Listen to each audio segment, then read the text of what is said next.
All things right and beautiful, creatures great and small, all things wise and wonderful, the Lord God made them all.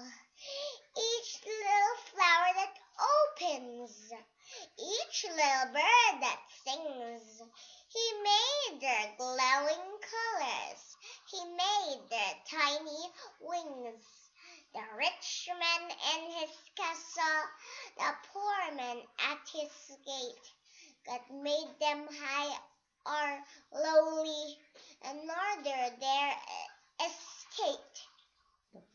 The purple-headed mountain, the river running by, the sunset in the morning that brightens up the sky, the cold wind in the winter, the pleasant summer sun, my fruits in the garden, He them every one.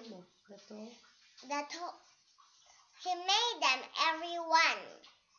The tall trees in the green wood, the meadows where we play, the rushes by water we gather every day. He gave us eyes